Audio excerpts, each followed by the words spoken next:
ایک سوال یہ کیا جاتا ہے کہ حدیث پاک قرآن کریم کی آیت سورۃ المائدہ آیت نمبر 3 الیوم اکملت لکم دینکم واتممت علیکم نعمتی ورضیت لکم الاسلام دینا، یہ اس کے خلاف ہے۔ جب اللہ نے اعلان فرما دیا آج ہم نے تمہارے لیے تمہارا دین مکمل کر دیا، ہم نے تمہارے اوپر اپنی نعمت کو پورا کر دیا اور ہم نے تمہارے لیے دین کو بطور اسلام کو کافی کر لیا، پسند کر لیا، تو بتائیں اس وقت تو فقہ حنفی شافعی مالکی نہیں تھی، یہ تو بات کی چیزیں، تو یہ تو دین کے کامل ہونے کے خلاف ہے۔ جب یہ دین کامل ہوا تو تب یہ فقہ موجود نہیں تھی، تو یہ دین کے کمال کے خلاف ہے کہ ہم ان فقوں کو مانیں۔ اچھی طرح جواب ذہن نشین فرما لے، الجھن میں نہیں رہنا۔ ہم نے کہا اگر تو الیوم اکملت لکم دینکم کا معنی یہ ہے کہ جس دن یہ آیت نازل ہوئی اس دن کے بعد کوئی چیز بھی آئے گی وہ دین کے خلاف ہوگی اور دین کے کامل ہونے کے خلاف ہوگی، تو یہ آیت نازل ہوئی ہے اور اس کے 85 دن بعد تک رسول اکرم صلی اللہ علیہ وسلم زندہ رہے ہیں اس دنیا میں، اور واتقوا یوما ترجعون فیہ الی اللہ، یہ آیت بھی اس آیت کے نازل ہونے کے بعد نازل ہوئی ہے، تو پھر کہیں گے نا یہ آیت بھی دین کے کامل ہونے کے خلاف ہے۔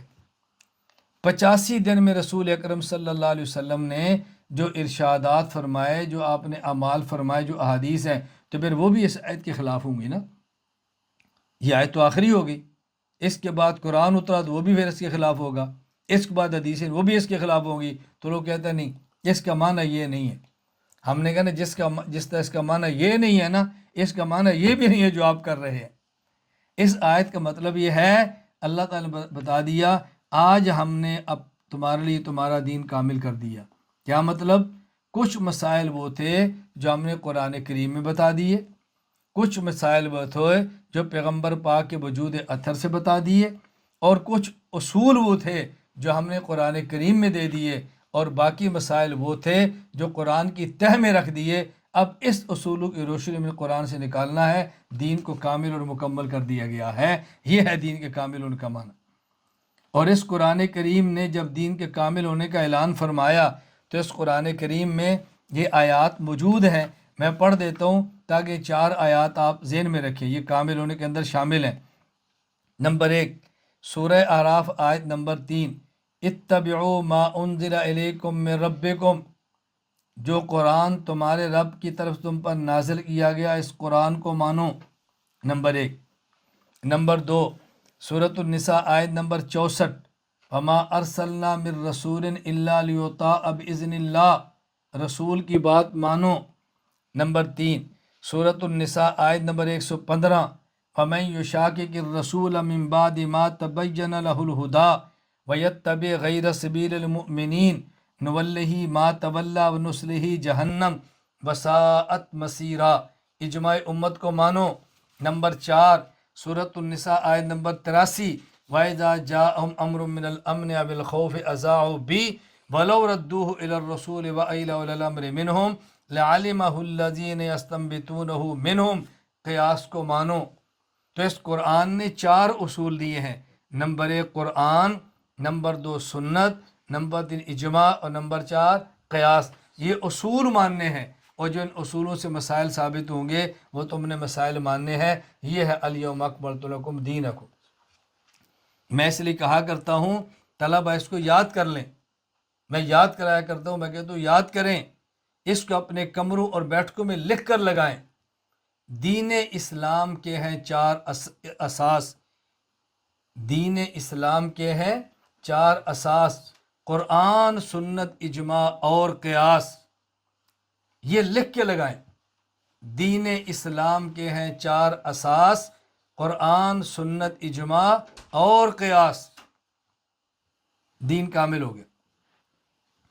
قرآن نے اصول بھی دیے اور پھر ان اصولوں کی روشنی میں نکال کر مسائل دینے والے مجتہدین بھی دیے ہیں۔ یہ ہے کہ قرآن دین کامل ہے، اب تمہیں دائیں بائیں دیکھنے کی کوئی ضرورت نہیں ہے۔ یہ بات اچھی طرح ذہن نشین فرما لیں۔ اور دوسرا جواب، مسائل دو قسم کے ہیں، مسائل وہ ہیں جو قرآن کے ظاہر پر ہیں، اور بعض مسائل وہ ہیں جو قرآن کے باطن میں ہیں، چھپے ہوئے ہیں۔ وَأَتْمَمْتُ عَلَيْكُمْ نِعْمَتِي، اور اللہ تعالیٰ کی بعض نعمتیں وہ ہیں جو زمین کے اوپر ہیں، جن تک ہر آدمی کی پہنچ ہے، اور زیادہ اور قیمتی نعمتیں وہ ہیں جو زمین کی تہ میں ہیں، جن تک ہر آدمی کی پہنچ نہیں ہے، اس تک ماہر و انجینئر جاتا ہے۔ تو جب اللہ تعالیٰ نے فرما دیا هو الذی خلق لکم ما فی الارض جمیعا، زمین میں جو کچھ ہم نے تمہارے لیے بنایا ہے، اس کا معنی کیا؟ جو زمین کے اوپر نعمتیں ہیں یہ بھی حاصل کرو، اور جو زمین کی تہ میں ہے وہ بھی حاصل کرو۔ اوپر والی نعمت ہر بندہ حاصل کر لے گا، اور زمین کی تہ والی نعمت ہر بندہ حاصل نہیں کر سکتا، اس کے لیے آپ کو ماہرین کی ضرورت ہوگی۔ اسی طرح جو مسائل قرآن کے ظاہر پر ہیں وہ بندہ تلاوت کرے گا، ترجمہ کرے گا تو سمجھ لے گا، اور جو قرآن کی تہ میں ہیں اس کو تم نہیں نکال سکتے، مجتہدین کا کام ہے۔ الیوم اکملت لکم دینکم، ہم نے نعمتیں تمام کر دی ہیں، بعض نعمتیں قرآن کے ظاہر میں رکھ دی ہیں اور بعض نعمتیں قرآن کے باطن میں رکھ دی ہیں، مکمل کر دی ہیں۔ کتنی آسان سی بات ہے جو اللہ تعالیٰ نے ہمیں سمجھائی ہے۔ اللہ تعالیٰ ہمیں سمجھنے کی توفیق عطا فرمائے۔